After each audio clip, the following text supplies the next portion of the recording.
নিজে আচরণ না করলে জগৎ জীব কখনো আচরিত হবে না, আচরণ গ্রহণ করবে না। এই জন্য ভগবান নিজেও তপস্যা করে জগৎ জীবকে দেখালেন তপস্যা কিভাবে করতে হয়। গুরুকরণ করে জগৎকে গুরু গ্রহণ করার শিক্ষা দিলেন। গুরু আশ্রমে গিয়ে কেমন করে গুরু মায়ের সেবা করতে হয়, গুরুদেবের সেবা করতে হয়, গুরুদেবের প্রত্যেকটা বাক্যকে কেমন করে গ্রহণ করতে হয়। স্বয়ং ভগবান শ্রী গোবিন্দ তিনি পর্যন্ত কাষ্ঠ আহরণ করতে গিয়েছিলেন গুরুমাতার নির্দেশে। গুরুমা পাঠালেন, যাও কাষ্ঠ নিয়ে আসো জ্বালানির জন্য। অন্ন ফুটাতে গেলে চাল থেকে যে অন্ন হবে, ওই তন্ডুল ফুটাতে কাষ্ঠ প্রয়োজন অগ্নি প্রজ্বলনের জন্য। যাও কাঠ নিয়ে আসো। কাঠের বোঝা বহন করে গোবিন্দ নিয়ে এসেছেন। প্রত্যেকটা বাক্যকে পালন করেছেন, গুরু বাক্য পালন করেছেন গোবিন্দ। নিজে আচরণ করে জগৎ জীবকে শিক্ষা প্রদান করেছেন, তা না হলে জগৎ গ্রহণ করবে না। তপস্যা ছাড়া জীবনে কিছুই প্রাপ্তি হয় না। আমরা কষ্ট করতে চাই না, কিন্তু ফল লাভ করতে চাই। এটি হচ্ছে আমাদের দুর্ভাগ্য। আমরা এই শরীরকে খাটাতে চাই না, শরীরকে আরামায়েশে রাখতে চাই। আবার কেন আমার হলো না, কেন প্রাপ্তি হলো না, খুব কষ্ট, কেন পেলাম না।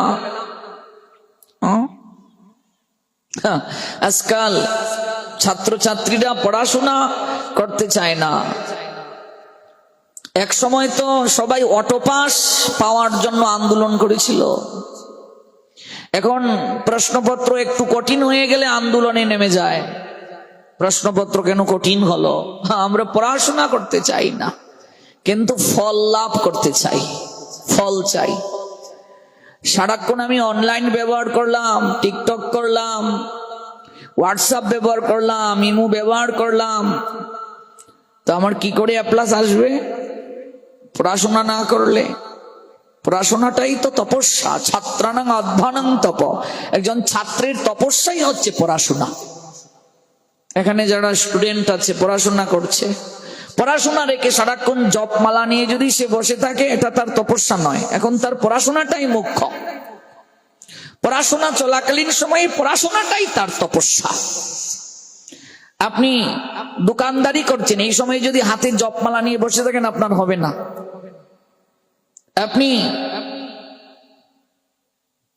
আপনি এই মুহূর্তে ক্রেতাদেরকে আপনি পণ্য দেবেন, তাদের সঙ্গে কথা বলবেন, এটাই আপনার ধর্ম, এটাই আপনার তপস্যা এই মুহূর্তে।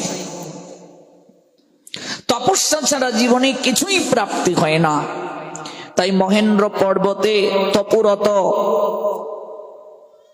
মনোহর দাস অধিকাংশ সময় তিনি অতিবাহিত করছেন তপ জপ, জগন্নাথের গুণকীর্তনে বিভোর হয়ে সংসার হতে নিজেকে সম্পূর্ণভাবে তিনি আলাদা করে দিয়েছিলেন।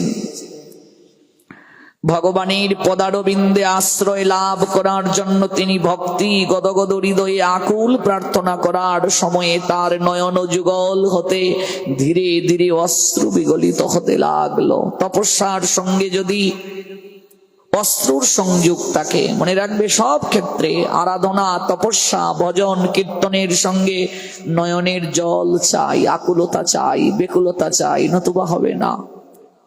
একাগ্র হৃদয়ে শরীরে তোমারে নিভে সুখানল, বিভু দেহে হৃদে বল। তুমি আমাকে এই শক্তি দাও প্রভু, আমার চিত্তটা একাগ্র করে দাও, আমার মাথা নত করে দাও হে তোমার চরণ ধুলার তলে, সকল অহংকার হে আমার প্রভু ডুবাও চোখের জলে। নয়নে জল চাই, জল ছাড়া সম্ভব নয়। অবুঝ বাচ্চার নিয়ে আকুলতা দরকার, কান্নাকাটি দরকার। অবুঝ বাচ্চা মাকে যেভাবে ডাকে সেভাবে ডাকা দরকার, তা না হলে হবে না, তা না হলে হবে না। আকুলতা ছাড়া হবে না। আমরা বসতে চাই না ভগবানের কাছে, মন চঞ্চল, একটা জায়গায় বসতে চাই না। জপমালা নিয়ে যে 30টা মিনিট এক জায়গায় বসবো, সেটাও পারছি না। এইদিকে দৌড়াচ্ছি, ওদিকে দৌড়াচ্ছি, এদিকে হাঁটছি, ওদিকে হাঁটছি। আমরা নিবৃত স্থানে বসতে চাই না, কোলাহল যেখানে সেখানে গিয়ে বসতে পছন্দ করি। তাহলে হবে কি করে? আজ পর্যন্ত কোন সাধককে দেখেছেন সে কোলাহল পূর্ণ জায়গায় ভগবানকে পেয়েছে? ভগবান যাদেরকে দর্শন দিয়েছেন দেখেছেন? জনবসতি যেখানে, কোলাহল যেখানে, সেখানে দর্শন দিতে। আমরা ছোট্ট কিশোর জটিলের লীলা জানি। মাস্টার মশাই যখন এই দিব্য দধি দর্শন করে বিস্মিত হয়ে গিয়েছিলেন, জটিলকে তখন বলেছিলেন, এই দধি তুমি কোথা থেকে প্রাপ্ত হলে বাবা? আমার মধুসূদন দাদা দিয়েছে। তোমার মধুসূদন দাদাকে আমায় দেখাতে পারবে?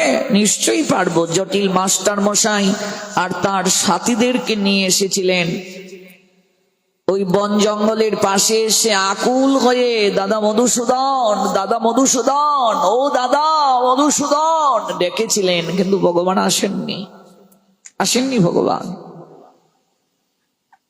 মাস্টার মশাই তিরস্কার করে চলে গেলেন জটিলকে। জটিল কাঁদতে কাঁদতে লুটিয়ে পড়েছিল। কিছুক্ষণ পর ভগবান শ্রী মধুসূদন জটিলের সম্মুখে এলেন। কিরে ভাই, মনটা বিষণ্ণ তোর, কাঁদছিস কেন? অভিমান করে জটিল বলছে, তুমি আমার সঙ্গে আর একটি কথাও বলবে না? মাস্টার মশাই আর আমার পাঠশালার সাথীরা কত আগ্রহ সহকারে এসেছিল তোমায় দেখার জন্য, তোমায় এত ডাকলাম, তুমি কেন এলে না? ভগবান এখানে একটি চমৎকার কথা বলেছিলেন, জটিল তোর মনে যে বিশ্বাস রয়েছে, ভক্তি রয়েছে, শ্রদ্ধা রয়েছে, তোর মাস্টার মশাইয়ের মনে তা নাই, তোর পাঠশালার সাথীদের মনে তা নাই। ওরে, একজনের আরাধনায় আরেকজন লাভ করতে পারি না রে। ওরে, আমি যাকে কৃপা করি আমি নিবৃত্তি তার কাছে আসি। কখনো আমি সবার সম্মুখে কাউকে কৃপা করি না। আমরা তো একা থাকতে চাই না, অথচ একা আসতে হয়, একা যেতে হয়, দুঃসময়গুলো একাই কাটাতে হয়। ওমা, ভুল বলছি?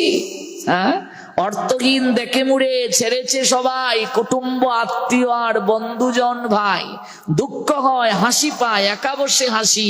মায়ার সংসারে কাকে ভালোবাসি? একটু বিপদে পড়ে গেলে দেখবে আত্মীয় স্বজন, বন্ধু বান্ধব কাউকে খুঁজে পাবে না। জীবনের দুঃসময়গুলো একা কাটাতে হয়। মানুষ জগতে আসে একা, মানুষ জগৎ থেকে যায় একা, কিন্তু মানুষ একা থাকতে ভয় পায়, একা ঘুমাতে ভয় পায়, একা চলতে ভয় পায়। যেদিন থেকে আপনি স্থিতপ্রজ্ঞ হয়ে যাবেন, উপলব্ধি করতে পারবেন এই পরম আনন্দকে, সেদিন আপনার আর কোলাহল ভালো লাগবে না, সেদিন আপনার হট্ট গন্ডগোল ভালো লাগবে না। যে যত ভজনের উপরের স্তরে উঠে যায়, তখন সে আর কোলাহল ভালো পায় না, সে তখন একাকী থাকতে পছন্দ করে। একা থাকতে শিখতে হয়, সাধনাটা একা দরকার। নবীন ভক্ত একা করবে না, গুষ্টানন্দী হয়ে ভজন করবে, কিন্তু ভক্তির একটু উৎকর্ষতা যখন আসবে তখন তাকে একাকী চাই। হৃদয়ের ভাবটা আকুল সঙ্গে, বেকুলতার সঙ্গে প্রকাশ করাটা চাই, তা না হলে হয় না। আমরা একা থাকতে চাই না, মন স্থির নয়, এই জন্যই আমরা শান্তি পাচ্ছি না। যদি শান্তি পেতে চাও, শান্ত হয়ে বসো, না বসলে শান্তি পাওয়া যাবে না। আমাদের দুঃখের মূল কারণটাই হলো আমাদের এই মন আমাদেরকে যন্ত্রণা দিচ্ছে। শরীরের যন্ত্রণা থেকে মনের যন্ত্রণা বেশি। মনের যন্ত্রণাই বড় যন্ত্রণা। অঙ্গ প্রত্যঙ্গ অনেক সময় কাজ না করে আছে, কিন্তু মন কাজ ছাড়া থাকতে পারে না। ওমা, ঠিক কিনা? সর্বক্ষণ কোনো না কোনো চিন্তা করছে মন, কোনো না কোনো কাজ করছে। এটা এত দ্রুত গতিতে চলে যায়, ওই চলে গিয়েছে ওই জায়গায়, আবার ওই জায়গায় চলে গিয়েছে, মুহূর্তের মাঝে চলে যায়। এই চঞ্চল মনকে ক্রমশ অভ্যাস আর বৈরাগ্যের দ্বারা ধীরে ধীরে শান্ত করা যায়। এই জন্য বসতে হয় এক জায়গায়। এমনকি কীর্তনে বলুন, পাঠে বলুন, আমরা বসতে চাই না। কীর্তনে যাই, বসতে চাই না। ভাগবত পাঠে 1.5 ঘন্টা সময় বসবো, বসতে চাই না। ওই এদিকে দৌড়াচ্ছি, ওদিকে হাঁটছি, ওইখানে দাঁড়িয়ে আছি, মন স্থির নাই। কীর্তনে যত লোক, তার থেকে অধিক লোক মেলায়, যেখানে মেলা হচ্ছে ওইখানে কেনাকাটা করছে। কীর্তনে যত লোক, তার থেকে অধিক লোক আনন্দবাজারে। আনন্দবাজার শুরু হয়ে গেছে, দেই দেই করে সব দৌড় শুরু করেছে। এখন স্থির নেই, আমাদের মনে স্থিরতা নেই। কীর্তনে গিয়ে যদি মেলায় ঘুরে কসমেটিক কিনতে হয়, তাহলে কসমেটিকের দোকানগুলো কি দোষ করলো গো? কীর্তনে গিয়েছি, বসে কীর্তনী শ্রবণ করব। ভাগবতে গিয়েছি, বসে ভাগবতী শ্রবণ করব। না বসলে হয় না, বসতে হয়। এটি তপস্যা। বসতে পারি না অথচ বসে আছি, এটি তো তপস্যা। তপস্যার দ্বারা শক্তি অর্জন হয়। তপস্যার সঙ্গে বলেছিলাম কি, অশ্রুর সংযোগ প্রয়োজন। নয়নের অশ্রু, শ্রাবণে যেভাবে বরিশন হয় সেইভাবে। রবি ঠাকুর বললেন, সকল অহংকার হে আমার প্রভু ডুবাও চোখের জলে। আমার এই চোখের জল দ্বারা আমার যত অহংকার আছে ধুয়ে মুছে পরিষ্কার করে দাও। এই যে আকুলতা, ভক্তি গদগদ হৃদয়ে আকুল প্রার্থনা করার সময় মনোহর দাসজির নয়ন যুগল হতে ধীরে ধীরে অশ্রু বিগলিত হতে লাগলো। বহুদিন ধরে তপুরত রওয়ার পর একবার তিনি জগন্নাথ দর্শনের লালসায় বিচলিত হয়ে উঠলেন। তাই মহেন্দ্র পর্বত থেকে নীলাচল ধামে যাওয়ার জন্য তিনি যাত্রা করলেন।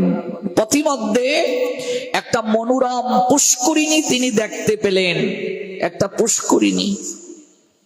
সেই পুষ্করিণীর দিকে এক দৃষ্টিতে তিনি তাকিয়ে আছেন।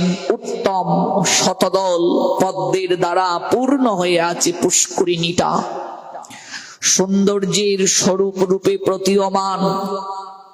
এত সুন্দর পদ্ম পুষ্পগুলো টলমল করছে। পদ্ম পুষ্প দর্শন করে একটা আধ্যাত্মিক আমাদের মাঝে দার্শনিকতা আসে। আমাদের জীবনটাও পদ্মের মতো রে মা। কে বলছেন? গোবিন্দ দাস বলছেন, এ ধন যৌবন পুত্র পরিজন ইথে কি আছে পড়ো তিতিরে, কমল দল জল জীবন টলমল ভজ হরি পদ নীতিরে। বলছেন এই ধন অর্থাৎ অর্থ, যৌবন, শরীরের ধন হচ্ছে যৌবন, অর্থ আর শরীরের যে ধন যৌবন, সন্তান সন্ততি, ওরা কেউ আমাদেরকে পরিতৃপ্তি দান করতে পারে না। এ ধন যৌবন পুত্র পরিজন ইতে কি আছে পরতিতিরে। ভারতের মাঝে সবচেয়ে বড় ধন কুবের কে? মুকেশ আম্বানি, নাম শুনেছেন? তার স্ত্রী যে জল গ্রহণ করে, জল পান করে, বিশ্বের মাঝে সবচেয়ে মূল্যবান, সবচেয়ে দামি জল। বুঝতে পেরেছেন? এই জল কেন তিনি গ্রহণ করেন? যৌবন ধরে রাখার জন্য, বার্ধক্যের ছাপ যেন না পড়ে। আজ পর্যন্ত এই জগৎ সংসারে যৌবন ধরে কেউ রাখতে পেরেছে মা? বৃদ্ধ হব না, হৃদয়ে এই ইচ্ছা থাকে, কিন্তু বাস্তবায়িত সম্ভব? শ্রীদেবীর নাম শুনেছেন? কত সুন্দরী নায়িকা। এই ঠোঁট কতবার প্লাস্টিক সার্জারি করেছিলেন তিনি লাবণ্যতা ধরে রাখার জন্য, কিন্তু সম্ভব হলো না, সম্ভব হলো না। কেউ পারেনি, পারবেও না। এ ধন যৌবন পুত্র পরিজন ইথে কি আছে পরতিতিরে। আমরা সবাই চাই আমার পুত্র দুধে ভাতে থাকুক, বেঁচে থাকুক, কিন্তু অনেক মায়ের আগে সন্তান মরে যায়, যায় কিনা? বাবার আগে সন্তান মরে যায়, যায় কি না? কই ধরে তো রাখতে পারেনি। অর্থ সম্পদ কেউ ব্যয় করতে চায় না, কিন্তু আজ পর্যন্ত এই অর্থ সম্পদ কেউ ধরে রাখতে পারেনি। তোমার আজ যা আছে এগুলো তোমার ছিল না, অতীতে একজনের ছিল, ভবিষ্যতেও তোমার থাকবে না, অন্য কারো হয়ে যাবে, ঠিক কিনা? আজ থেকে 500 বছর আগে আমরা যে জমিতে বসে পাঠ করছি, যেটিকে আমরা যজ্ঞস্থান সাজালাম, এই জমি 500 বছর আগে কার ছিল আমরা জানি? 1000 বছর আগে কার ছিল জানি? মালিকানা পরিবর্তন হচ্ছে কিনা? তাহলে ভাবুন, চিন্তা করুন। অর্থকে ভালোবাসে না এমন লোক খুঁজে পাওয়া কঠিন। আমরা সবাই অর্থকে ভালোবাসি, কিন্তু মনে রাখবে আমরা অর্থকে ভালোবাসি, কিন্তু অর্থ আমাদের ভালোবাসে না। আমি ভুল বলেছি? অর্থ আমাদেরকে ভালোবাসে না। আমরা টাকা করি, অর্থ বিত্তকে ভালোবাসি, কিন্তু টাকা আমাদের ভালোবাসে না। যদি অর্থ আমাদের ভালোবাসতো তাহলে অর্থ আমাদের ছেড়ে চলে যায় কেন? আজ যে রাজা কাল সে ভিখারি। অর্থ আমাকে আপনাকে ভালোবাসে না। যৌবনকে আমরা ভালোবাসি, কিন্তু যৌবন আমাদের ভালোবাসে না। সন্তানকে আমরা ভালোবাসি, স্ত্রীকে ভালোবাসি, স্বামীকে ভালোবাসি, কিন্তু এই জগৎ সংসারে কেউ কাউকে প্রকৃত ভালোবাসে না। মা, কেউ ভালোবাসে না। আপনার স্বামী চলে গেল, কই যাওয়ার সময় তো একটু বলেও গেল না আপনাকে, হেরে আমি চলে যাচ্ছি রে, হ্যাঁ আমি তো তোকে কথা দিয়ে এসেছিলাম রে, আজ থেকে তোর হৃদয় আমার, আমার হৃদয় তোর, অগ্নিকে সাক্ষী রেখে আমি চলে যাচ্ছি, তুই ভালোভাবে থাকিস। ও মা বলে গিয়েছে মাসিমা, সময়ই পাই নাই বলে যাওয়ার। চোখের সামনে চলে গেল, তাকিয়ে রইলেন আপনি। কোথা থেকে যে শক্তিটা বের হয়ে গেল বুঝতেই পারলেন না, উপলব্ধি করতে পারলেন না।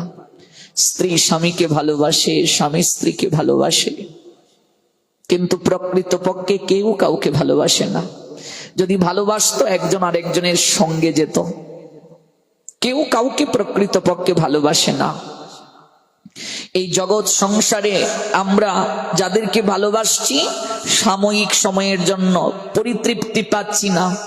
অন্তরে অন্তরে আমরা এমন একজনকে অনুসন্ধান করছি, এমন একজনকে ভালোবাসতে চাইছি, যাকে ভালোবাসলে আমাদের এই ভালোবাসাটা যেন আর কোনোদিন হ্রাস না পায়। আমরা অন্তরে অন্তরে এমন একজনকে চাইছি। দেখবেন কোনো একটা যুবক ছেলে কোনো এক যুবতীকে ভালোবাসলো, তাকে যখন ছেড়ে চলে গেল তখন যুবকটি ভাবছে এই জায়গায় আমি অকৃতকার্য হয়ে গেছি, ও আমাকে কষ্ট দিয়েছে, আমি আরেকজনকে অনুসন্ধান করব, ওর মাঝে আমি আমার প্রেমিকাকে খুঁজে পাবো। চেষ্টা করে প্রথম কয়েকদিন কষ্ট পেয়ে কান্না করে বলেছিল জীবনে আর কাউকে ভালোবাসবো না, ভালোবাসার গোষ্ঠী কিলাই। কয়েকদিন পরে আবার কাউকে না কাউকে অনুসন্ধান করছে। মানে আমরা অন্তর থেকে এমন একজনকে চাই যে আমায় কোনো কষ্ট দেবে না, যে আমাকে কোনোদিন আঘাত করবে না, কিন্তু না, এই জগতে সেটি সম্ভব নয়। আমরা অন্তর থেকে সেই নিরবচ্ছিন্ন শাশ্বত আমরা যে আনন্দ, যে সুখকে খুঁজে বেড়াই, তার নামই হচ্ছে ব্রহ্মানন্দ। এই আনন্দ একমাত্র আনন্দময় গোবিন্দের নৈকট্যে আছে। এই পরম সুখ একমাত্র তার নিকটে আছে। যারা এই তত্ত্ব উপলব্ধি করতে পেরেছেন তারা জীবন সর্বস্ব দিয়ে তাকেই কেবল সাজাতে চান, তাকেই কেবল আনন্দ দিতে চান। আর তিনি আর কেউ নয়, তিনি হলেন জগতের নাথ প্রভু শ্রী জগন্নাথ। তাই মনোহর দাসজি ওই পুষ্করণীর দিকে তাকালেন, তাকিয়ে দেখছেন অগণিত পদ্ম টলমল করছে। বলেছিলাম ওই পদ্ম জলে যখন তাকে, তার সঙ্গে আমাদের জীবনের একটা মিল আছে। কমল দল জল জীবন টলমল। জলের মাঝে পদ্ম থাকলে যেমন টলমল করে, আমাদের জীবনটাও তেমনি। যতক্ষণ শরীরে যৌবন আছে সবাই ভালোবাসে, শক্তি আছে সবাই ভালোবাসবে। ওমা তুমি অনেক রান্না করতে পারো, পরিশ্রম করতে পারো, খাটতে পারো, তোমার আত্মীয় স্বজনের বাড়ি থেকে তোমাকে আগেই কল দেবে, হেরে বর্দি তোকে 15 দিন আগে আসতে হবে, 15 দিন আগে আসতে হবে, ঠিক কিনা? হ্যাঁ, আর কাজ করতে পারো না, বলি বর্দিকে আগে এনে কি লাভ, ও তো নিজেই চলতে পারে না। হ্যাঁ, 4 বোনের মাঝে বর্দিকে নিয়ে চিন্তা নাই, মেজদিকে কল দিয়ে দেখ। হ্যাঁ, কি সংসার, কি জীবন। কমল দল জল জীবন টলমল। যতদিন করে জন ধন উপার্জন, ততদিন বসে থাকে নিজ পরিজন। পরে যখন বৃদ্ধকালে জীর্ণ হয় দেহ, ডেকেও জিজ্ঞেস করে না কেহ। শঙ্করাচার্য বলছেন, যতদিন মানুষ ধন উপার্জন করে, এখানে ধন কেবল টাকা নয়, শরীরের ধন হলো শক্তি, ততদিন বসে থাকে নিজ পরিজন, অভাব নাই আত্মীয় স্বজনের। বৃদ্ধ হয়ে গেলে সন্তানও পিতামাতাকে সময় দিতে চায় না। বৃদ্ধ বয়সটা যে কত কষ্টের গো মা, একাকিত্বটা যে কত কষ্টের তখন, এটা যে বৃদ্ধ অবস্থায় উপনীত তিনি ব্যতীত আর কেউ উপলব্ধি করতে পারবে না। বৌমা, বৌমা দমক দিয়ে বলছে, আপনি এত চিৎকার কেন করেন বলেন তো? ক্যাটকেট ক্যাটকেট করতেই আছেন, এত চিৎকার করেন কেন? বৌমা দেয় ধমক, ছেলে দেয় ধমক, নাতি নাতনি ধমক দেয়, বুড়া মরেও না, এরকমও বলছে। কত যে কষ্টের। পরে যখন বৃদ্ধকালে জীর্ণ হয় দেহ, ডেকেও জিজ্ঞেস করে না কেহ, কেউ আর জিজ্ঞেস করে না, কেউ ভালোবাসে না। কবে বুঝবো আমরা বলুন? কবে উপলব্ধি করব আমরা বলুন? যে উপলব্ধি করতে পেরেছে সে একমাত্র হরি চরণে মস্তকটা নত করেছে। বজহ হরি পদনীতিরে, একমাত্র হরির চরণে মস্তক নত করার মাঝে যে আনন্দ, যে পরম সুখ, এই ভক্তি জীবনে যে পরম আনন্দ, সেবা আনন্দ, এই আনন্দ আপনি আর কোথাও পাবেন না। ভগবানের সেবা করার মাঝে কি যে আনন্দ, ভগবানকে সাজানোর মাঝে, শৃঙ্গারের মাঝে কি যে আনন্দ। এই আনন্দ একবার যে খুঁজে পেয়েছে, পৃথিবীর আর কোনো আনন্দ সে চায় না। ঠাকুর ঘরে ঢুকলে তখন আর বের হতে ইচ্ছে হয় না। সম্পর্ক হয়ে গেলে দেখবে রাত কেটে যাচ্ছে, কথা শেষ হয় না। এই যে 1টার সময় খেলা, এমনিতে দেখবে ঘুম এসে যায়। পড়তে বসেছে, ঘুম এসে যায়। মা বাবা বলছে, এই চুকে জল দিয়ে আয়। আর আর্জেন্টিনার খেলা, ঘুম আসবে? কেন? কারণ ওই দলটাকে সে ভালোবাসে, এই জন্য তার চোখে ঘুম নাই। তার ভেতরে আকুলতা, যদি আর্জেন্টিনা বিশ্বকাপটা নিত, কান্নাও শুরু করে দেয় কেউ। কি কান্না! অনেকে আবার ভগবানের কাছে প্রার্থনাও করে, বাতাসা দিমু গোবিন্দ, বাতাসা জপও করে অনেকে, গৌর প্রেম আনন্দে। কেমন দেখুন, খেলা বিনোদন, নেশা যেন না হয়। খেলা বিনোদন, মোহিত আপনি হবেন না। অনেক লোক জুয়ায় আসক্ত, অনলাইনে জুয়া খেলে, অনলাইনে জুয়া খেলে, ওই কোন দল জিতবে ফুটবলে এই নিয়ে জুয়া চলে। এগুলো করবেন না। কলি বাস করে, কলি বাস করে তার মাঝে। তাহলে দেখুন, এমনিতে ঘুম পেয়ে যায়, কিন্তু তখন ঘুম আসে না। একাদশী তিথিতে একটু জাগরণের জন্য যদি বলি, কত অজুহাত আমাদের। পরীক্ষা কদিন পর, তারপর না ঘুমিয়ে থাকতে পারি না, প্রেসার বেড়ে গেছে, সুগার কন্ট্রোলে নেই, কত সমস্যা, কত কষ্ট, কত যন্ত্রণা, কত কিছু। কিন্তু জড় সুখে, জড় আনন্দে এই ক্ষেত্রে অজুহাত নেই। যে একবার উপলব্ধি করতে পেরেছে নিত্য আনন্দ, ভগবানের সেবায় যে পরমানন্দ, এই আনন্দ জগতের সকল কিছুকে গৌণ করে দেয়। সে ভগবানকে সাজাতে পছন্দ করে, ভগবানের সেবায় সে পরমানন্দ খুঁজে পায়। সে কোথাও যদি যায় একটা ভালো জায়গায়, তখন সে মনে মনে চিন্তা করে, যদি সে জগন্নাথকে ভালোবাসে, আমার জগন্নাথকে যদি নিয়ে আসতে পারতাম, একটু নৌবিহার করাতে পারতাম, নৌকা ভ্রমণ করতে গিয়েছে, মনে মনে বলছে আজ জগন্নাথকে যদি নিয়ে আসতে পারতাম। একটা ফুল দেখেছে, আহা এই ফুলটা যদি আমার প্রভুকে দিতে পারতাম। এটাই তো ভালোবাসা। আপনি কাউকে ভালোবাসেন দুটো বিষয়ে প্রমাণ হবে। প্রথম বিষয়, সতত তার কথা আপনার মনে হবে, ঠিক কিনা? সন্তানকে মা ভালোবাসে, কেমন প্রমাণ কি? এই যে আমরা গত তারিখে প্রোগ্রামে ছিলাম চাঁদপুর হাজীগঞ্জ, এই সময় একটা ভূমিকম্প দিয়েছিল। তো ভূমিকম্পের পরেই শুধু ভূমিকম্পটা দিয়ে শেষ করলো, 1 মিনিটও হলো না, আমার মায়ের কল। দেখেছো, ভালোবাসে। আমার সন্তান কেমন আছে দেখি। আপনাদেরও নিশ্চয়ই মনে হয় এটা ভূমিকম্প হয়েছে, দেখি আমার ছেলেটা কেমন আছে। আপনি তাকে ভালোবাসেন বলে। ভালোবাসেন দুটো বিষয়ের দ্বারা প্রমাণ হবে। যাকে ভালোবাসেন তার কথা আপনার মনে হবে। ভুল বলছি না সঠিক বলছি? সঠিক। যাকে ভালোবাসি তার কথা মনে হবে আমার, যেখানে যে অবস্থাতে থাকবো মনে হবে। দ্বিতীয় কি, নিজের হাতে তাকে সেবা করতে মন চাইবে। যদি কাউকে ভালোবাসি নিজের হাতে সেবা করতে মন চাইবে। একটা কিছু খাচ্ছ, ভালো খাবার, তোমার মন চাইবে আহা তাকে যদি এটা খাওয়াতে পারতাম, কারণ তুমি তাকে ভালোবাসো। ভগবানকে আমি ভালোবাসি কিনা এবার নিজের বিবেককে প্রশ্ন করতে হবে। সর্বক্ষেত্রে কি তার কথা মনে হয়? তাকে সাজাতে ইচ্ছে হবে।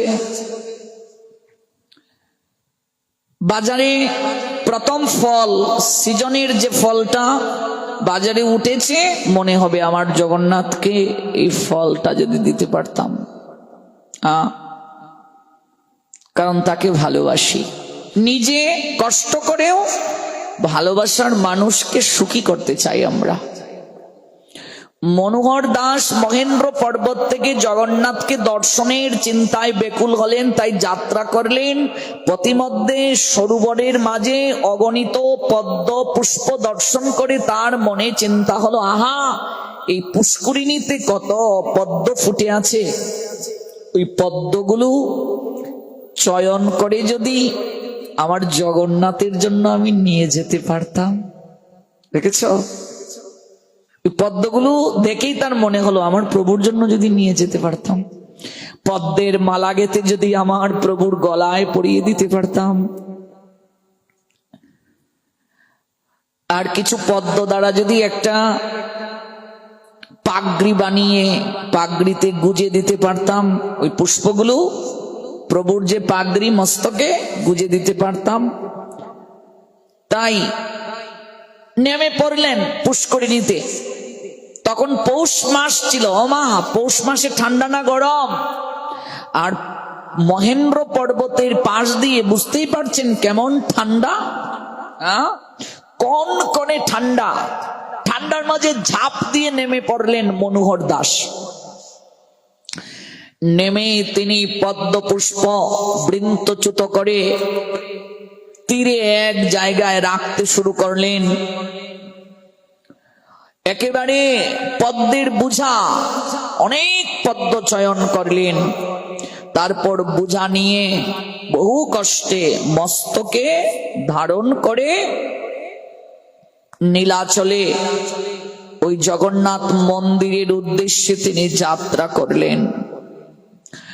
বোঝাটা অনেক ভারী হয়ে গেছে মা, কিন্তু মনে তার অপার আনন্দ। তিনি প্রভু জগন্নাথের জন্য নিয়ে যাচ্ছেন, কোনো কষ্ট নেই তার মনে। তার মনে বিন্দু মাত্র দুঃখের উৎপন্ন হয়নি, আনন্দে ভগবত প্রেমে বিভোর হয়ে তিনি যাত্রা করছেন। তৎকালীন সময়ে উন্নত যোগাযোগ ব্যবস্থা ছিল না গো, পায়ে হেঁটে সব জায়গায় যেতে হতো।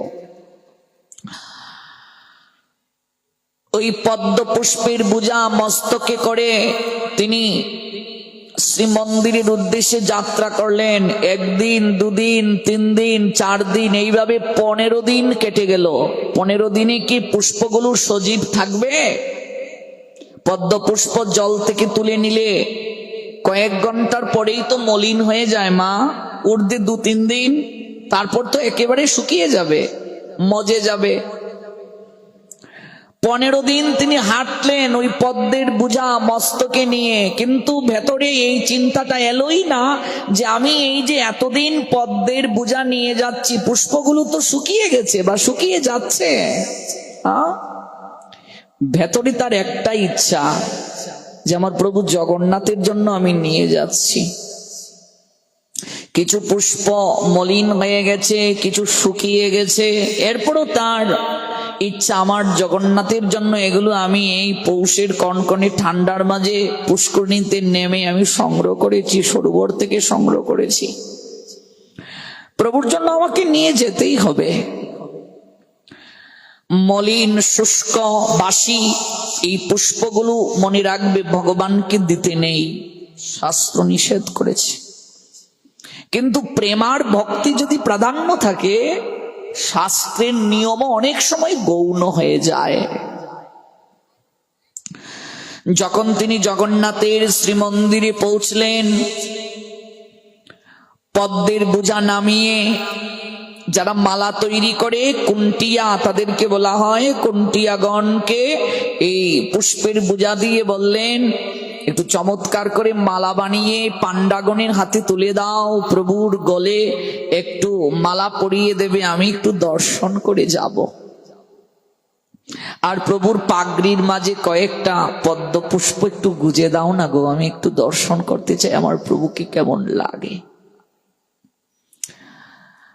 যারা মাল্য তৈরি করেন তারা বললেন আপনি এত বড় পণ্ডিত, আপনি জানেন না পণ্ডিতজি বাসি এবং মলিন পুষ্প কখনো দিতে নাই, পুষ্পগুলো তো শুকিয়ে গেছে।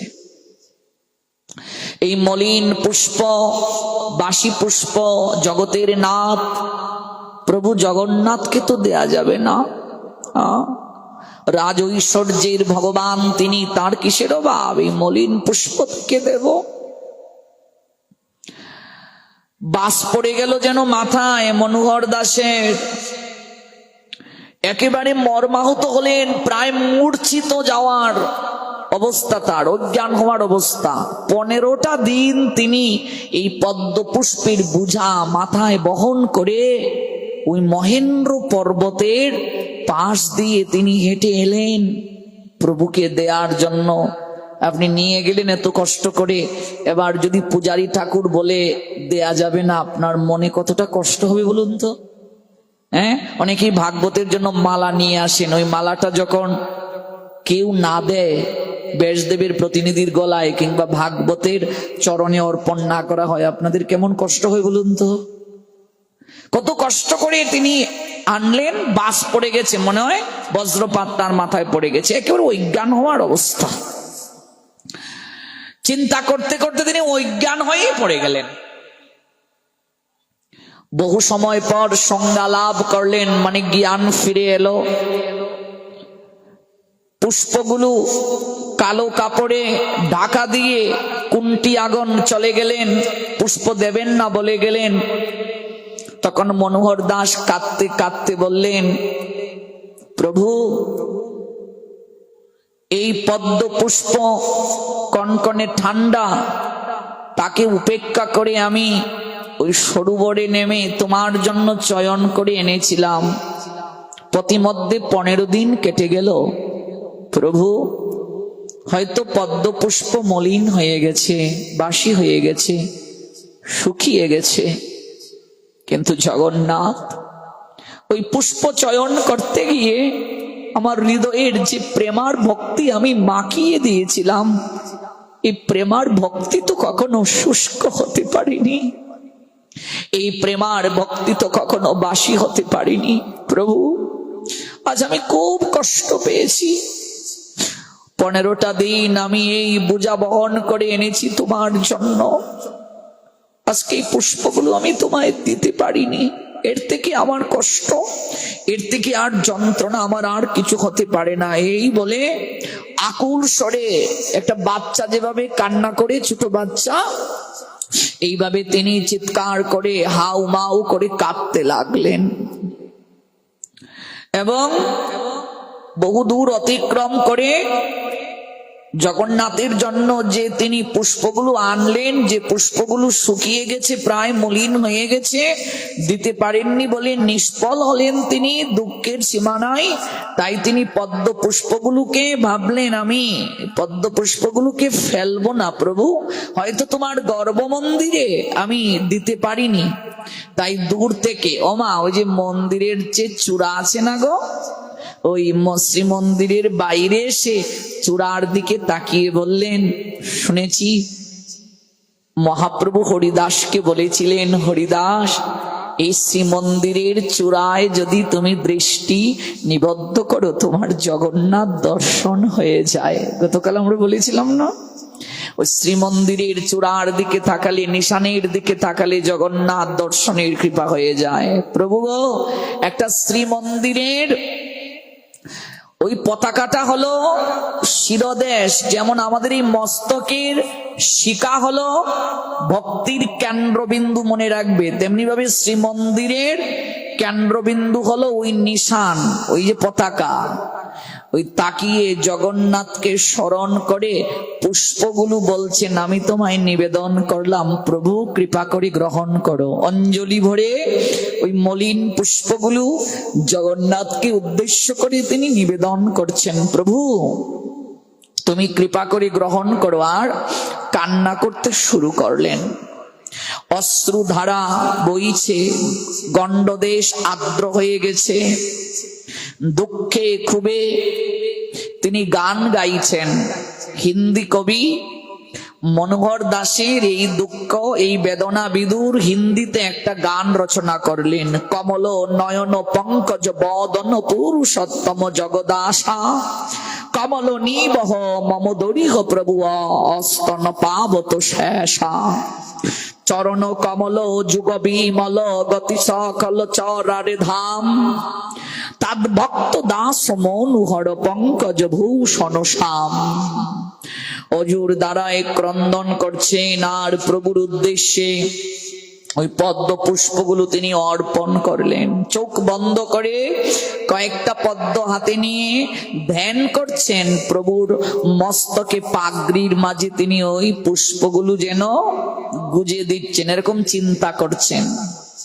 আর কাতর কণ্ঠে তিনি বলছেন, প্রভু তুমি যদি এই ভক্তের ডাক আমলে না নাও, ওই পুষ্পগুলো যদি তুমি গ্রহণ না করো, গীতায় যে তুমি অর্জুনকে উদ্দেশ্য করে ঘোষণা দিয়েছিলে, পত্রম পুষ্পম ফলম তুয়ম ইয়মে ভক্তা প্রয়ুচ্ছতি তদহম ভক্তু পরিতমস্নামি প্রয়ুতাত্মনঃ, তুমি যে ঘোষণা দিয়েছিলে পত্র পুষ্প ফল জল যদি কেউ ভক্তি আর প্রেম মাখিয়ে তোমাকে অর্পণ করে, তুমি সেই ভক্তের আপ্লুত উপহার গ্রহণ করো প্রভু। জগৎ জীব বলবে গীতায় যে তুমি ঘোষণা দিয়েছিলে তা মিথ্যে, এই বলে কাঁদছেন মনোহর দাস। বাক্য মিথ্যা হবে না, প্রভুর মুখনিসৃত বাণী কখনো মিথ্যে হতে পারে না। মনোহর দাস যখন চোখটা মেলে তাকালেন, তাকিয়ে দেখলেন এই যে পদ্ম পুষ্পের বোঝা তিনি এনে নামিয়েছিলেন, শুষ্ক হয়ে গিয়েছিল, মলিন হয়ে গিয়েছিল। অঞ্জলি হাতে নিয়ে প্রভুর উদ্দেশ্যে মানসে তিনি নিবেদন করেছিলেন। তাকিয়ে দেখলেন সমগ্র পুষ্পগুলো, মলিন শুষ্ক পুষ্পগুলো মুহূর্তের মাঝে সতেজ হয়ে গেল। 15 দিন যাবৎ পুষ্পগুলো বহন করেছিলেন তিনি, মলিন শুষ্ক পুষ্প মুহূর্তের মাঝে সতেজ হয়ে গেছে, সজীব হয়ে গেছে। একেবারে জল থেকে তুললে যেমন সতেজ দেখায়, ঠিক তেমন ভাবে সতেজ হয়ে গেছে। আনন্দের আর সীমা রইল না মনোহর দাসের। কাঁদতে কাঁদতে তিনি সেই পুষ্পের বোঝাগুলোকে নিয়ে আবার শ্রীমন্দিরের ভেতরে প্রবেশ করলেন। কাদু কাদু কণ্ঠে ডাকলেন পান্ডাদেরকে। পান্ডারা এসে তো অবাক, এই পুষ্পগুলো সজীব হয়ে গেল কি করে? চারিদিকে ছড়িয়ে গেল মনোহর দাসের মহিমা। মহারাজের কাছেও গেল, উড়িষ্যার মহারাজের কাছে। মনে রাখবেন ভগবানের লীলা আস্বাদন করলে ভগবান যতটা না আনন্দ পান, তার থেকে অধিকতর আনন্দ পান ভগবানের ভক্তের লীলা কথা যদি আমরা শ্রবণ করি। ভক্তের লীলা আস্বাদন করলে ভগবান অটোমেটিক আসবেন কিনা? ভগবানের লীলা আস্বাদন করলে ভক্ত আসবেন কিনা? আসবেন। এই লীলাগুলো শ্রবণ করলেই আমাদের মঙ্গল। আমরা কেন এগুলো শ্রবণ করব? শ্রবণ করলেই মঙ্গল। কানের ভেতর দিয়ে প্রবেশ করা মাত্রই চিত্ত আমাদের পরিষ্কার হওয়া শুরু করবে। সই কেবা শোনাইল শ্যামনাম, কানের ভিতর দিয়া মরমে পশিল গো, আকুল করিল মন প্রাণ সখিরে, আমি আমার মাঝে থাকি না, আমি কোথায় যেন হারিয়ে যাই, আমি আমার মাঝে থাকি না। মনোহর দাস প্রভু জগন্নাথের মহান ভক্ত সর্ব সম্মুখে প্রমাণ হলো। সঙ্গে সঙ্গে মন্দিরের অধিকারী মনোহর দাসের প্রদত্ত কালো কাপড়ে সহ সদ্য প্রস্ফুটিত পুষ্পগুলোকে জগন্নাথকে অর্পণ করার জন্য ওই পুষ্পের বুঝাটিকে কুন্তিয়াদের হস্তে অর্পণ করলেন। সেদিন বড় শৃঙ্গার বেশে জগন্নাথ, বলভদ্র, সুভদ্রা ওই পদ্ম পুষ্প মণ্ডিত করলেন। গরম ক্ষীর ভোগ দিলেন জগন্নাথকে, বৈষ্ণবদেরকে প্রসাদ বিতরণ করলেন। ভক্তপ্রিয় ভগবান পদ্ম পুষ্প মণ্ডিত হয়ে সৌন্দর্যের খনি স্বরূপ প্রতীয়মান হলেন।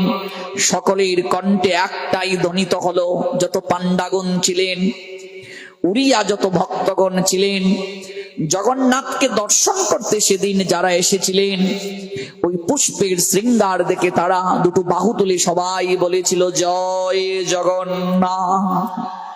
অবিরত উচ্চারিত হয়ে মন্দিরের বায়ুমণ্ডলকে পরিপূরিত করেছিল।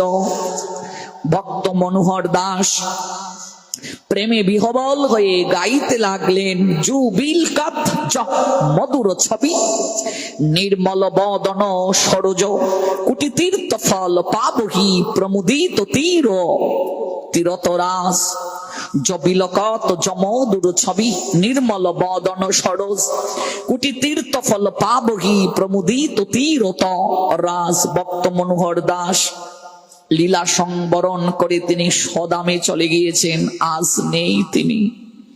কিন্তু তার কীর্তি আজও উড়িষ্যার প্রত্যেক জগন্নাথ অনুরাগী, জগন্নাথ ভক্তদের মনে স্থান পেয়ে আছে। ভক্তের এই স্মৃতি জাগরিত করার জন্য স্বয়ং প্রভু জগন্নাথ প্রধান পূজারী পান্ডাকে স্বপ্নে দর্শন দিয়ে বললেন, শোনো হে পূজারী, প্রতি বছর মাঘ মাসে পদ্ম পুষ্প দ্বারা আমাকে শৃঙ্গার করবে, পদ্ম পুষ্পের আমাকে শৃঙ্গার করবে, শুধু পদ্ম পুষ্প দ্বারা শৃঙ্গার করবে। মাঘ মাসের পূর্ণিমায় আজও জগন্নাথ ধামে শুধু পদ্ম পুষ্পের পোশাক পরানো হয় জগন্নাথকে।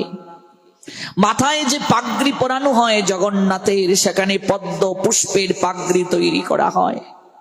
সমগ্র বেশটাই পুষ্প দ্বারা, পদ্ম পুষ্প দ্বারা পদ্ম বেশ সাজানো হয়।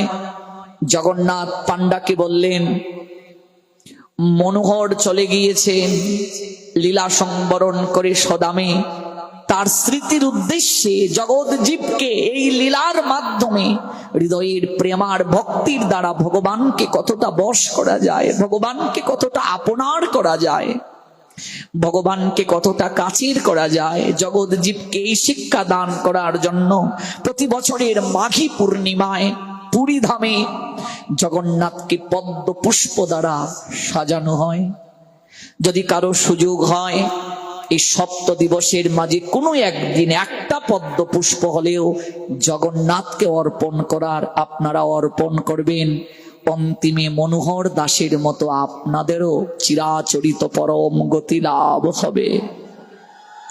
ধন্য প্রভু জগন্নাথ, ধন্য তোমার ভক্ত বাৎসল্য, জগতে অদ্বিতীয়, জগতে অতুলনীয়। তুমি কেবল প্রেমার ভক্তিটাই গ্রহণ করো।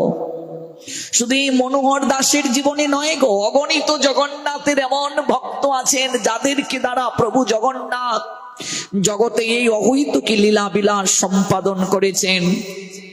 ওই পুরী ধামে আর একজন ভক্ত ছিলেন যার নাম রঘুদাস। আপনার নাম শুনেছেন কিনা?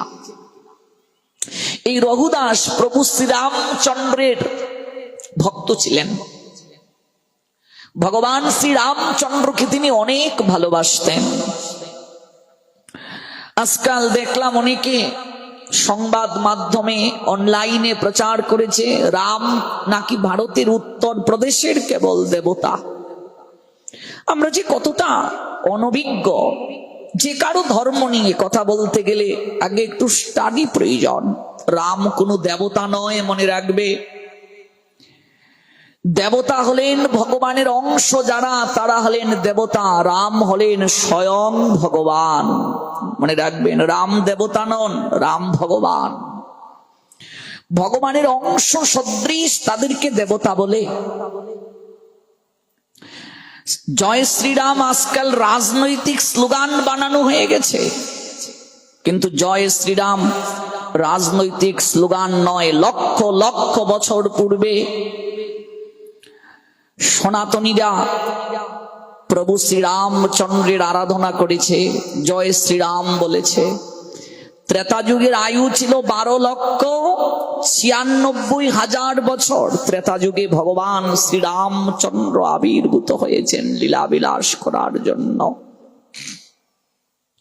রাম ভগবান, স্বয়ং ভগবান। রাম সার্বজনীন, সবার ভগবান রামচন্দ্র। আমরা রাম নবমী পালন করি। প্রত্যেক সনাতনী হিন্দুরা রাম নবমীতে তারা উপবাস থাকেন, আমরা উপবাস করি। রঘুদাস ভগবান শ্রী রামচন্দ্রের একজন মহান ভক্ত। জগন্নাথ মন্দিরের সিংহদ্বারের কাছে একটা বড় ছাতার নিচে তিনি বাস করতেন।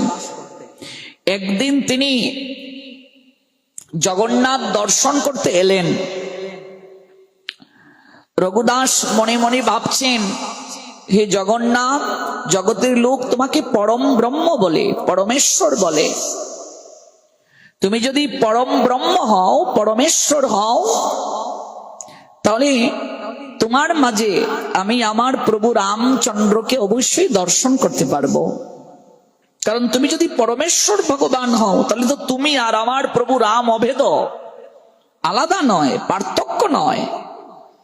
তাহলে তোমার মাঝে আমি যদি আমার প্রভু শ্রী রামচন্দ্রকে দর্শন না করি, তাহলে আমি তোমাকে পরম ব্রহ্মরূপে মানব না।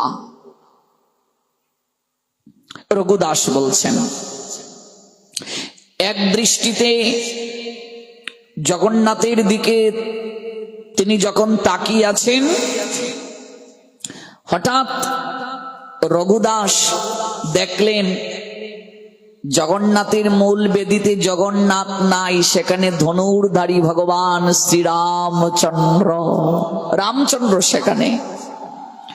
আনন্দে আত্মরা হয়ে গেলেন, প্রভু তুমি তো আমার আরাধ্য। চিৎকার করে দণ্ডবোধ করলেন, লুটিয়ে পড়লেন আর বললেন, আমি তোমায় দেখতে পাচ্ছি, কিন্তু আমার তো ব্রাতাল তোমার লক্ষণকে দর্শন হলো না। তো বলরামই তো লক্ষণ, লক্ষণই বলরাম হলেন, পরে নিত্যানন্দ হলেন। ত্রেতা যুগে কনিষ্ঠ ছিলেন, আর দাপরার কলিতে জ্যেষ্ঠ হলেন। লক্ষণই জ্যেষ্ঠ ব্রাতা হয়ে এলেন। রাম লক্ষণকে দর্শন করলেন। সেদিন থেকে জগন্নাথের প্রতি রঘুর এক অহৈতুকী প্রণয়। জগন্নাথকে তিনি বন্ধুরূপে গ্রহণ করলেন, সখ্য সম্পর্কে গ্রহণ করলেন। তো একবার রঘু জগন্নাথের জন্য মনস্থ করলেন একটা সুন্দর মালা গেঁথে নিয়ে যাবেন।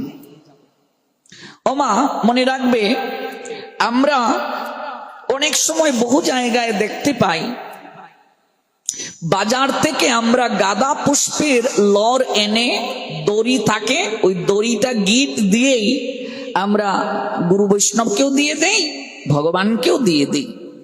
এর মতো অপরাধ আর কিছু হতে পারে না, মনে রাখবে। পুষ্প কেমন করে চয়ন করতে হয়, পুষ্প কেমন করে ভগবানকে দিতে হয়, এই নিয়ে আমার যে গ্রন্থটা বের হবে, প্রায় 70 ভাগ ওই ছাপাখানায় দেয়া হয়েছে, টাইপিং হয়ে গেছে, অচিরেই পেয়ে যাবেন যদি প্রভু বের করেন। এখানে পুষ্প চয়নের রূপে একটা সাপ্টার পাবেন আপনারা। কেমন করে পুষ্প তুলবেন অর্থাৎ চয়ন করবেন, পুষ্প আনয়নের পরে কর্তব্য কি, কেমন করে পুষ্প দেবেন, এগুলো নিয়ে বহু ব্যাখ্যা আছে। কোন কোন পুষ্প দেয়া যাবে না আমরা অনেকে এগুলো জানি না। তার মধ্যে একটা বিষয় চারিদিকে চলছে, অনেকে আমরা অন্যের বাড়ি থেকে চুরি করে ফুল এনে দেই। তোমরাও করো গো? আচ্ছা, তোমরা খুব ভালো। চৌর্য পুষ্পে কখনো ভগবানের সেবা চলে না। যদি কারো বাড়ি থেকে চুরি করে কেউ ফুল নিয়ে আসে, এই ফুল যদি ভগবানকে দেয় এটা পাপ বলে গণ্য, অপরাধ বলে গণ্য। কেমন? অনেকে আবার বলে কি করব বাবা, ফুল চাইলে তো দেয় না, তাই চুরি করে নিয়ে আসি। না, চুরি করা যাবে না। সনাতনী হিন্দুর বাড়ির একটা লক্ষণ আছে, সেটি কখনো হিন্দুর বাড়ি বলে গণ্য নয় যে বাড়িতে তুলসী নাই, পুষ্প নাই। আপনি এখন টবের মাঝেও আপনি পুষ্পের চারা লাগাতে পারেন। আমরা এতটা অকর্মণ্য অলস হয়ে যাচ্ছি দিন থেকে দিন। একটু সুই সুতু দ্বারা যে মালা গাঁথবো এটাও আমাদের এখন হয় না, ওই দড়ি গিট দিয়ে দিয়ে দেই। আর এখনকার মেয়েরা ওই সুইয়ের পিছন দিয়ে সুতু ঢুকাতেই পারে না। আমার মা আমাকে বলতেন, কি রে তোদের সুতু ঢুকাতে এত সময় লাগে? আমরা দৌড় দিয়ে সুইয়ের পিছনে সুতু ঢুকাতে 1 নাম্বার হয়েছি। আমার মা বলেন নাকি ওই দৌড় দিয়ে নাকি সুইয়ের পিছনে, তোমরা এগুলো খেলেছো? কয় কি তা তোমরাও খেলছো? তো ওই সুইয়ের পিছন দিয়ে সুতো ঢুকাবে দৌড় দিয়ে। আমার মা কয় আমরা 1 নম্বর প্রাইজ পাইছি, তোরা কি সুতো ঢুকাতে এত দেরি করিস? তো এখনকার অনেক বাচ্চারা মেয়েরা সুইয়ের পশ্চাতে সুতো ঢুকাতে পারে না, মালা গাঁথবে কি করে? এই জন্য সকিরে আজি চয়ন করিয়া পুষ্প মনোরঙ্গে গাঁথিব মালা পরাবো আমার প্রাণনাথের গলে। ওই দড়ি দিয়ে গিট দিয়ে মালা দেবেন না। যতদিন পর্যন্ত আমি আপনি ওই স্তরে না যেতে পারবো। কোন স্তরে? ওই রঘুদাস যার প্রসঙ্গটা এলো, উনি অনেক ঊর্ধ্বের ভক্ত, তার স্তরে যতদিন পর্যন্ত না যেতে পারবো কখনো আমরা বৈদিক ভক্তিকে পাশ কাটিয়ে যাব না। সুতো দিয়ে মালা গাঁথতে হয়, দড়ি দিয়ে নয়, সুতো দিয়ে মালা গাঁথতে হয়। দড়ির মালা প্রভুকে দিতে নাই, অপরাধ হয়ে যায়। মালার মাঝে যদি চুল পাওয়া যায় অপরাধ বলে গণ্য। বারংবার মালা গাঁথার পর দেখতে হবে কোনো কীট আছে কিনা, পিপিলিকা আছে কিনা, চুল আছে কিনা, এগুলো বারবার দেখতে হয়, নতুবা সেবা অপরাধ বলে গণ্য। বারংবার দেখতে হবে যে পিঁপড়া আছে কিনা, কেমন কীট আছে কিনা। ওই কীট সহ মালা দেওয়ার কারণে কি অপরাধ হয়েছিল, নিম্ন গতিতে জন্ম হয়েছিল, আরেকদিন শোনাবনি। চুল সহ পুষ্পের মালা দেয়া হয়েছিল শঙ্খ চক্র গদা পদ্মধারী বদ্রী নারায়ণকে, তাতে কি হয়েছিল আরেকদিন এই লীলা শোনাবো। এই জন্য এগুলো ভালো করে দেখতে হবে। তো রঘুদাসের মনে একদিন বাসনা জাগলো, আমার প্রভু জগন্নাথকে একটা মালা আমি গেতে পরিয়ে দেব, কিন্তু তার গৃহে সুতো নেই, বুঝলে মা, সুতো পাচ্ছেন না। এখন সুতো ছাড়া মালা কি করে গাঁথবেন গো? তাই তিনি কি করলেন, কলার বাকল, মা কলার বাকল চিনো? কলার আঁশ, কেমন ওই কলার আঁশ দিয়ে পুষ্পের ভেতর দিয়ে ঢুকিয়ে ওই কলার বাকল থেকে সুতো তৈরি করে ওই রঘু একটা মালা গাঁথলেন। আর জগন্নাথের জন্য ওই মালাটা চন্দন চর্চিত করে সুন্দর করে নিয়ে গেলেন। সন্ধ্যা সময় পূজারী সন্ধ্যা আরতি সমাপন করলেন। ভগবানকে শয়নে দেওয়ার পূর্বে পূজারীরা তাকে এক বিশেষ বেশ পরান, যাকে বলা হয় বড় শৃঙ্গার বেশ। এইভাবে বেশ পরাবার পর পূজারী ভগবানের শ্রীঅঙ্গে ফুল দিয়ে সাজান। এই সময়ে রঘু গিয়ে দাঁড়িয়ে পাণ্ডাগণকে আকুতি জানাচ্ছেন, ব্যাকুল হয়ে বলছেন, এই মালাটা আমি আমার প্রভুর জন্য নিয়ে এসেছি, কৃপা করে ওই মালাটা যদি প্রভুকে একটু পরিয়ে দিতে। এবার পান্ডা হাতে নিয়ে দেখলেন যা দিয়ে মালাটা গাঁথা হয়েছে কলার বাকল দিয়ে, মানে কলা গাছের যে বাকল, ওই বাকল থেকে সুতো দিয়ে ভেতরে ঢুকিয়ে গিট দিয়ে দিয়ে মালাটা গাঁথা হয়েছে। তখন পান্ডা বললেন, রঘু, তুমি কার জন্য মালা নিয়ে এসেছ? অনন্ত কোটি বিশ্ব ব্রহ্মাণ্ডের মালিক ভগবান জগন্নাথ, তার জন্য রত্নমালা রয়েছে, মণিমুক্তুর মালা রয়েছে, আর কত সুগ্রাণযুক্ত পুষ্প দ্বারা দেখো নির্মিত মালা পড়ে আছে। পুষ্পের জীবন ধন্য হয় যে পুষ্প ভগবানের সেবায় অর্পিত হয়। মারে, ফুল তো কত ফুটে শাখায় শাখায়, সবাই কি আর ভগবানের পরশ পায় রে মা?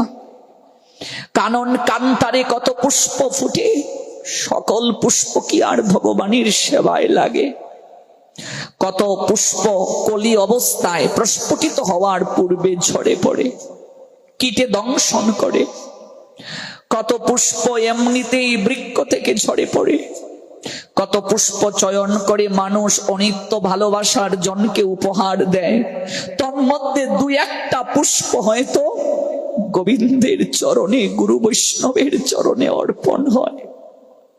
যে পুষ্পটা গোবিন্দের চরণে অর্পিত হলো, তার পুষ্প হয়ে প্রস্ফুটিত হওয়া ধন্য হলো, তার জীবন ধন্য হয়ে গেল।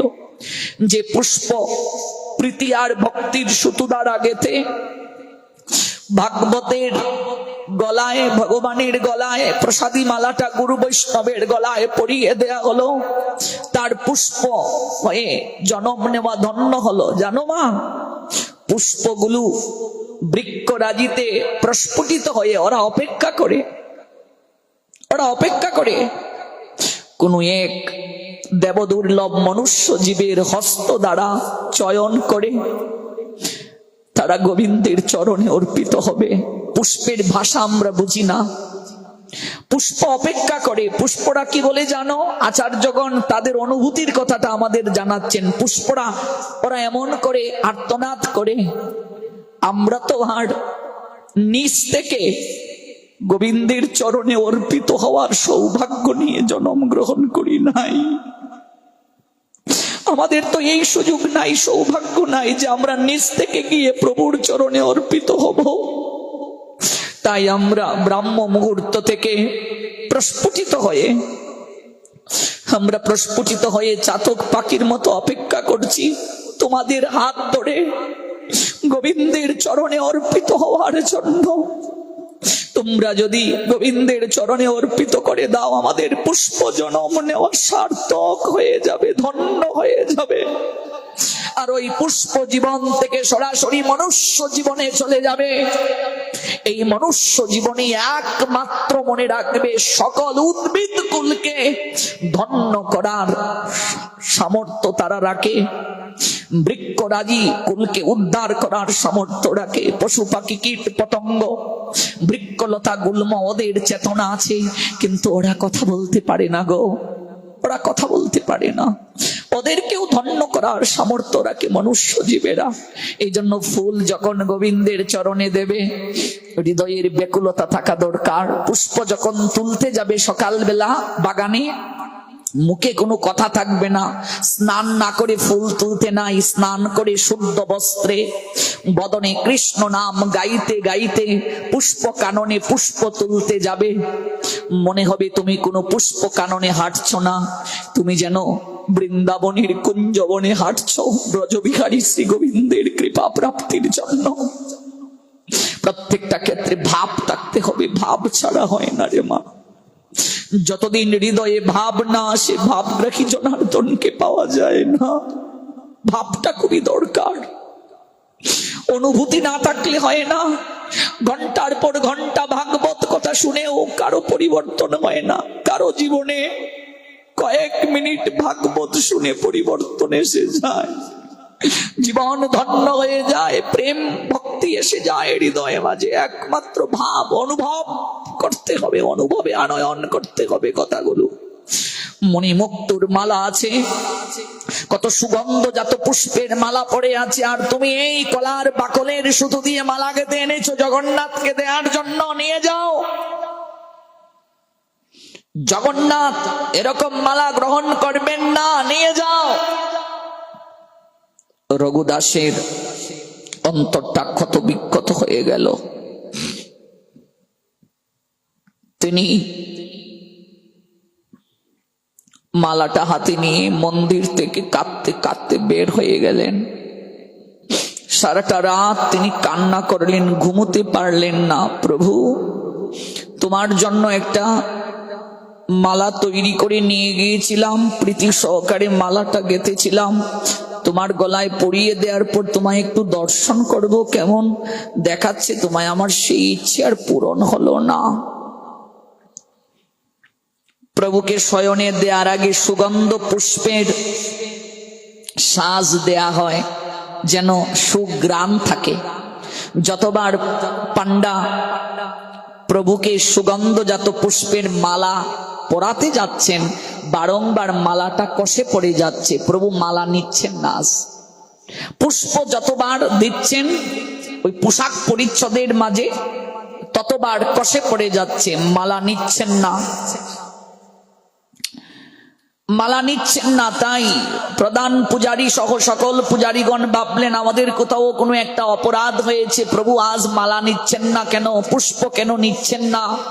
আমরা আজকে ওই নাট মন্দিরেই থাকবো, যতক্ষণ পর্যন্ত প্রভু আমাদেরকে স্বপ্নে ওই অপরাধের কারণ না জানাবেন আমরা যাব না।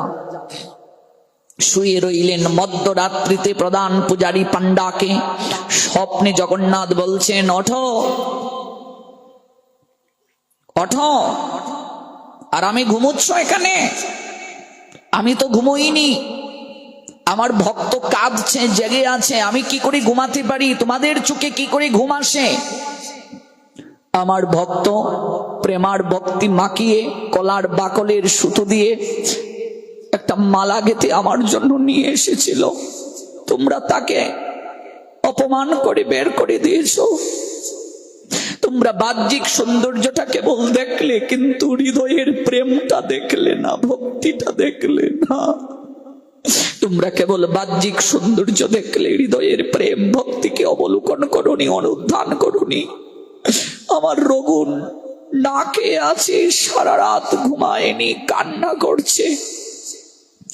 সকালবেলা রঘুর কাছে গিয়ে তোমরা ক্ষমা ভিক্ষা চাইবে, আর ও যে মালাটা গেঁথেছিল ওই মালাটা এনে যেন আমার গলায় পরিয়ে দেয়। আমি তাকে অনেক ভালোবাসি। পূজারীগণ সকালবেলা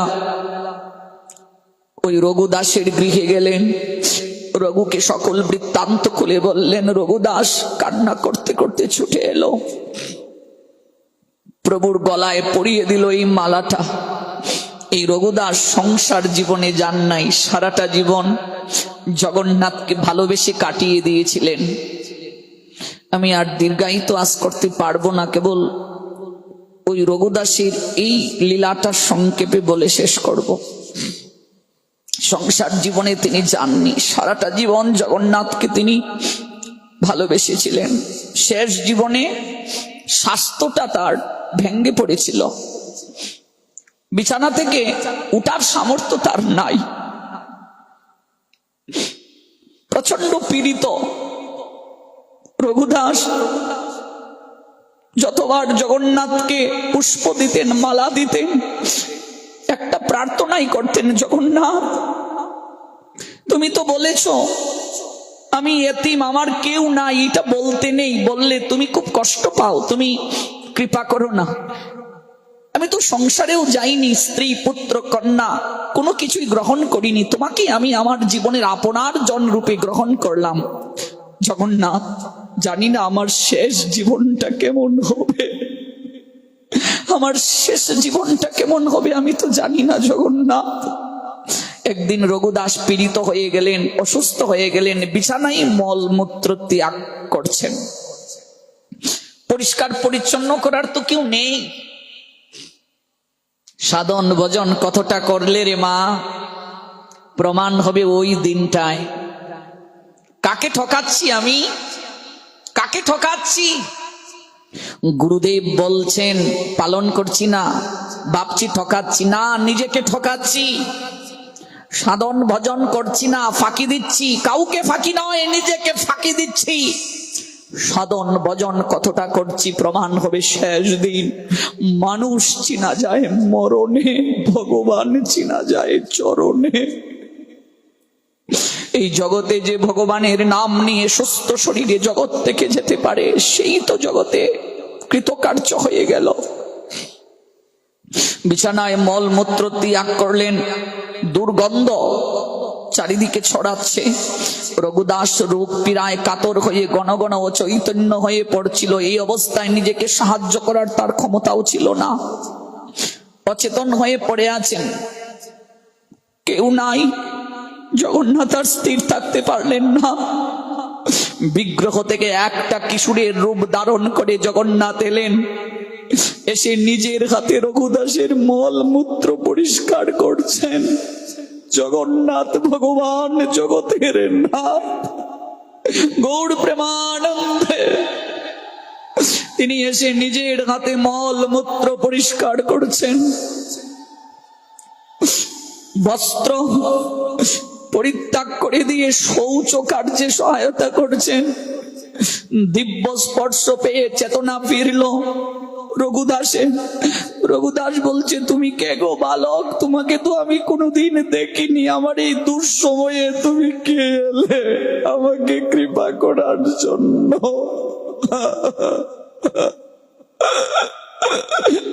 না জানি আমার শেষের দিন কেমন হবে। রঘুদাসের মতো তো প্রেম ভক্তি আমার নেই মা। তুমি কে গো বালক?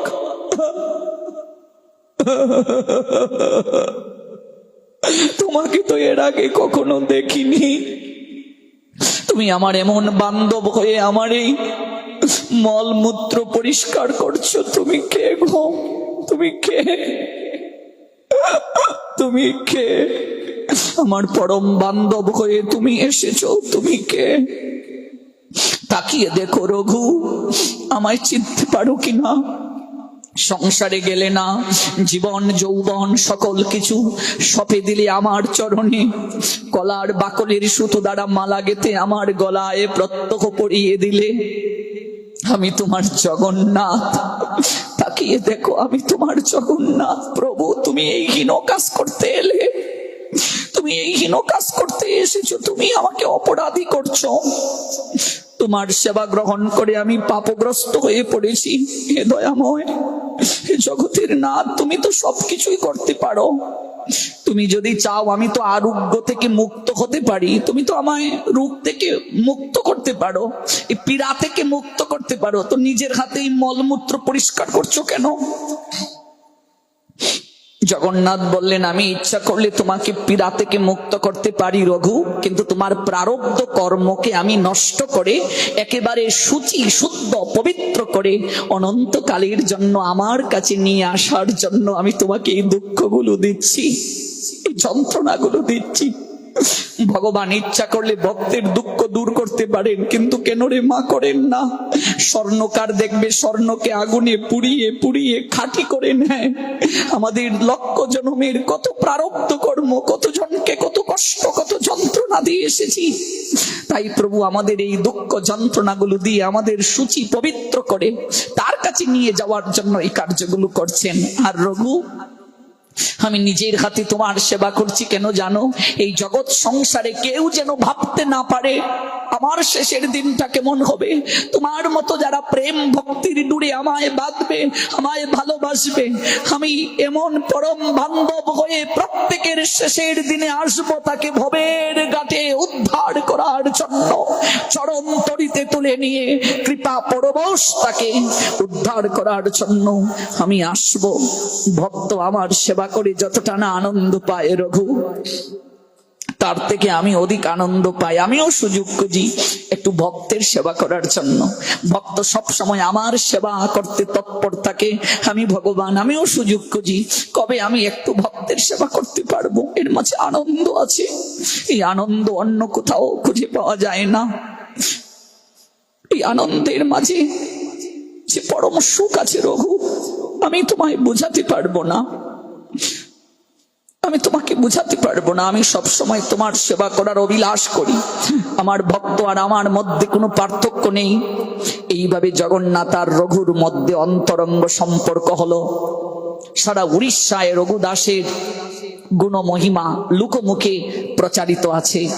ভগবান শ্রী জগন্নাথ আমাদেরকে কৃপা করুন, আমাদের হৃদয়ে প্রেম ভক্তি জাগ্রত করুন।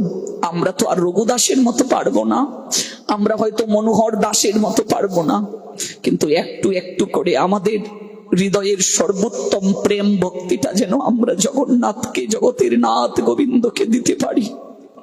সবার হয়তো কি কল্যাণ হোক, অহৈত কি মঙ্গল হোক। আজ যেখানে শেষ করছি, আগামীকাল সেখান থেকে আমরা জগন্নাথের লীলামৃত আস্বাদন করব।